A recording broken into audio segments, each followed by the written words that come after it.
আসসালামু আলাইকুম। এটা কি ক্ষেত? সম্মানিত দর্শক, আসসালামু আলাইকুম ওয়া রাহমাতুল্লাহি ওয়া বারাকাতুহু। ইস্যু টিভির পক্ষ থেকে সবাইকে স্বাগতম।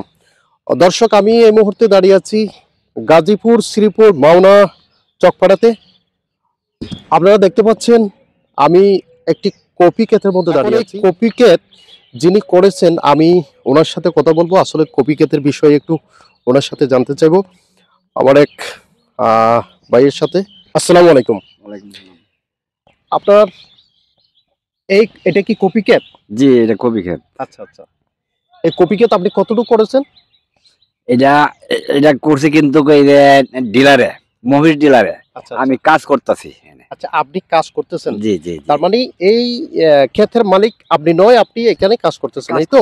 আচ্ছা আচ্ছা, এখানে টোটাল কত কপি ক্ষেত করেছে, মানে কত বিঘা? এইখানে কপি ক্ষেত আছে এক 1.5 পাইয়ের মতন আছে। আচ্ছা আচ্ছা আচ্ছা আচ্ছা, এই মানে এই 1.5 পাই বলতে এটা বিঘা? এটা 35 শতাংশ কিন্তু বিঘা। হ্যাঁ হ্যাঁ, মানে আমি তো আবার বিঘাটা একটু বেশি বুঝেন নাই, সেক্ষেত্রে মানে বিঘার কথা জিজ্ঞেস করছি। দেন সেই সাথে কানি, যে কানি বলা হয়, সেটাও আমি ভালো বুঝি, তাই তো মানে এই বিঘা হিসাবে কতটুকু হবে এখানে? মনে করেন যে বিঘা হিসাবে 1.5 বিঘা। 1.5 বিঘা? 1.5 বিঘা। আচ্ছা, 1.5 বিঘা কপি ক্ষেত করার ক্ষেত্রে আপনার কত টাকা খরচ করতে পারে? এটা হিসাব নাই, উনি তো ডিলার। আচ্ছা আচ্ছা আচ্ছা, উনি তো সারের ডিলার, বিহে 20-20 সবই বেচে মাওনা বাজারে। তার মানে ওনার কাছে তেমন হিসাব পাতি করা দরকার নাই, খালি দোকান থেকে আনে। জি জি জি, এবং খালি ক্ষেতের মধ্যে দিচ্ছে, এই তো? দিচ্ছে। আচ্ছা আচ্ছা আচ্ছা আচ্ছা আচ্ছা আচ্ছা আচ্ছা আচ্ছা, এই কপি ক্ষেত আপনার যে কতদিন লাগবে মানে এখান থেকে কপি ওঠানোর জন্য?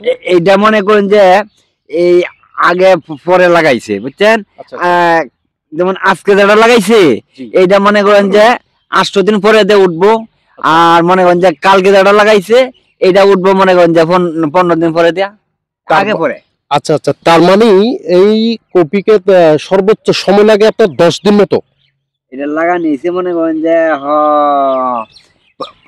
15 দিন হয়েছে। আচ্ছা, 15 দিন হয়েছে এটা লাগাইছেন? জি। এখন এখান থেকে কপি উঠাবেন আর কদিন লাগবে? এইখানে উঠাইতে বোধহয় আরো 15 দিন।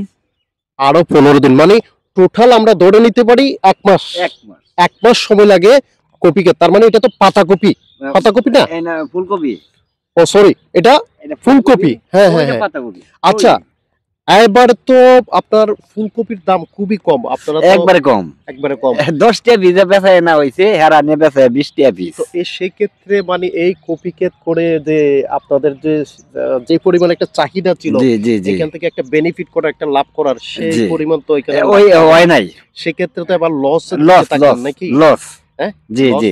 এরপরে যেহেতু এটা করা আপনাদের নিয়মিত কাজ, আপনারা যেহেতু দেশে সবজি ক্ষেতের দিয়েই দেশের বিভিন্ন অর্থনৈতিকভাবে আপনারা যোগান দিয়ে থাকেন, এবং আমাদেরকে এই সবজি বিভিন্ন দেশে পাঠিয়ে থাকেন আপনারা। সেক্ষেত্রে আপনাদের যেহেতু নিত্যদিনের কাজ তথা নিত্য সময়ের কাজ, এটা সেক্ষেত্রে আপনারা তো না করলে হয় না, কিন্তু লস হলেও আপনারা করছেন, এই তো? আচ্ছা আচ্ছা আচ্ছা, তার মানে তাহলে এটা আর 15 দিন পরে এখান থেকে ফুলকপি উঠাইতে পারবেন, বিক্রি করতে পারবেন। আচ্ছা আচ্ছা, দর্শক আপনারা শুনলেন, যিনি আমার সাথে কথা বলেছেন উনি হচ্ছে এই ক্ষেতে কাজ করছেন। দেন এখান থেকে আগামী 15 দিন পরে কিন্তু ফুলকপি উঠবে। আজও গাছগুলো ছোট ছোট, কিন্তু বর্তমান এভারেজ যে বাজারে সবজির দাম অনেক কম।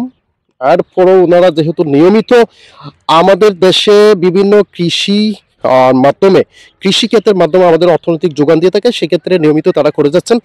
সো ওনারা বরাবর মতো এবারও এইভাবে লস হলেও তারা করে গেছেন। তাই আমি আজকের মতো এই কপি ক্ষেত থেকে বিদায় নেব। তো আপনাকে আমাকে গুরুত্বপূর্ণ সময় দিয়ে সহযোগিতা করার জন্য অনেক অনেক ধন্যবাদ। ঠিক আছে? হ্যাঁ, ইনশাল্লাহ এবার না হলেও আগামীবার ইনশাল্লাহ ভালো একটা বেনিফিট আপনারা পাবেন। ভালো থাকবেন। আসসালামু আলাইকুম ওয়া রাহমাতুল্লাহি ওয়া বারাকাতুহু।